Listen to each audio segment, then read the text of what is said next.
The Samsung Galaxy S21 is here. The new device offers a stunning new design, an excellent camera, top-tier performance, and more. Not only that, but the device is also a whole lot cheaper than last year's Galaxy S phone, coming in at only $800. Of course, there's another phone that offers flagship features at a relatively reasonable price, from Samsung's lineup, and that's the Samsung Galaxy S20 FE. The Galaxy S20 FE is still on sale, and can be bought for an impressive $700. And sometimes the two phones are the same price, with the Galaxy S21 having already dropped to $700 for a limited time. So which device should you buy? Obviously, when they're the same price, you should get the Galaxy S21. But in normal times, with the $100 price difference, should you spring for the Galaxy S21 or stick with the Galaxy S20 FE? I've used both of the phones and put them head to head to find out. If you like this video, please hit the like button and subscribe to the channel. It really helps support my work and I would appreciate that support.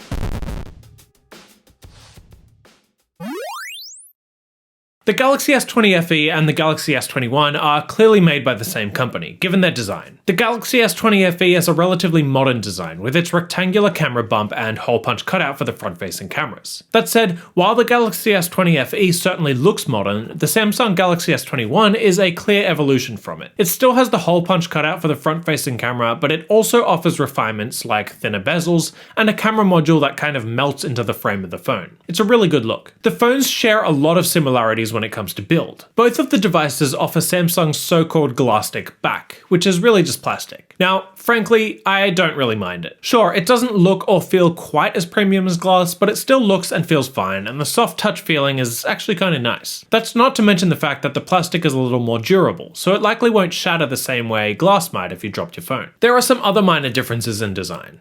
I really like the purple on gold color scheme on offer by the Galaxy S21, and it's not available on the Galaxy S20 FE. Still, there should be something for everyone on both devices. Of course, one difference is the overall size of the phone. The Galaxy S21 has a 6.2-inch display, however the Galaxy S20 FE steps things up to a 6.5-inch display. In real-world use, the difference between the two is minimal, but if you like to watch lots of movies or play a lot of games, that extra screen real estate might be helpful to you. The actual quality of the display is about the same. Both devices offer an OLED display with a 1080p resolution, which is a step down compared to higher-end Galaxy phones. That said, you won't really notice a difference in resolution. It's still more than high enough for the vast majority of users, and the lower resolution probably has a positive impact on battery life too. There's another thing that makes the display on both of these phones awesome though, and it's the refresh rate. Both of these phones have up to a massive 120Hz refresh rate, which helps make for super smooth animations and an extremely responsive feel. It's frankly awesome, and makes me miss the higher resolution even less. The Galaxy S21 seems to be able to get slightly brighter, but not overly so, and they both get more than bright enough for most use.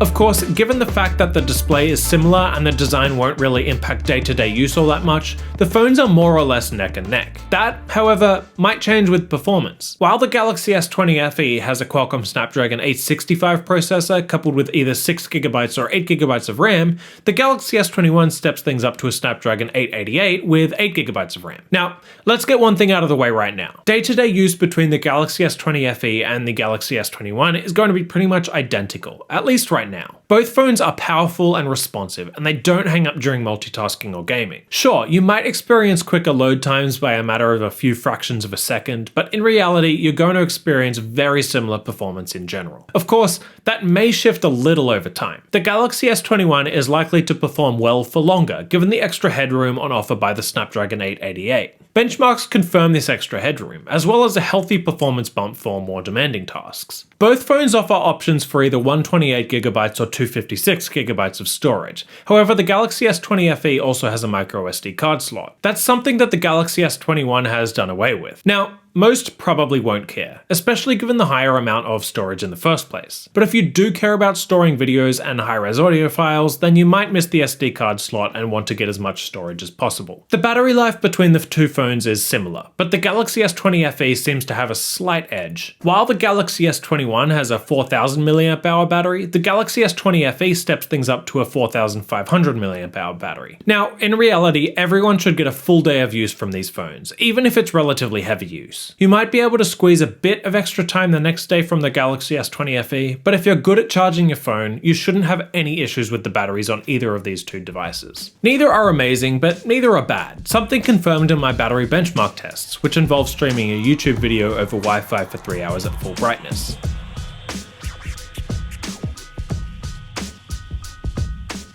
Next up is the camera, and that's a point of difference between these two devices. The Galaxy S20 FE has a triple lens camera with a 12 megapixel main camera, 8 megapixel telephoto camera with 3x optical zoom, and 12 megapixel ultra-wide camera. The Galaxy S21 actually has a very similar setup, though the telephoto camera sits in at 64 megapixels instead of 8. Generally speaking, both of these devices are able to capture colorful, vibrant photos, and there's really very little difference in image quality between the two phones. The Galaxy S21 does seem to be able to take slightly more detailed telephoto shots, but really you'll be able to achieve great photos with both devices. And it's certainly not worth spending an extra $100 for the Galaxy S21 just for the camera. In some edge cases, the Galaxy S21 will perform a little better, but not a whole lot better. Both devices offer excellent cameras. The overall software experience is the same, and both devices offer Samsung's One UI 3.0, which is built on Android 11. One UI isn't my favorite, but we're not comparing it to a device that doesn't have One UI right now, so I won't go into that. The other thing that impacts the use of the phone is the fingerprint sensor, and it is pretty different here. The Galaxy S21 features Qualcomm's new in-display fingerprint sensor, which is both larger and faster than its predecessor. It's a noticeable difference, and while you'll get into your phone fine with the sensor on the Galaxy S20 FE, it's just not as fast or as accurate. So, which phone should you go for? The Galaxy S21 or the Galaxy S20 FE? At the time of writing my script, the Galaxy S21 was discounted to the same price as the Galaxy S20 FE. And if you can find the Galaxy S21 for $700, then to me it's the obvious choice. It has slightly faster performance, a slightly better camera,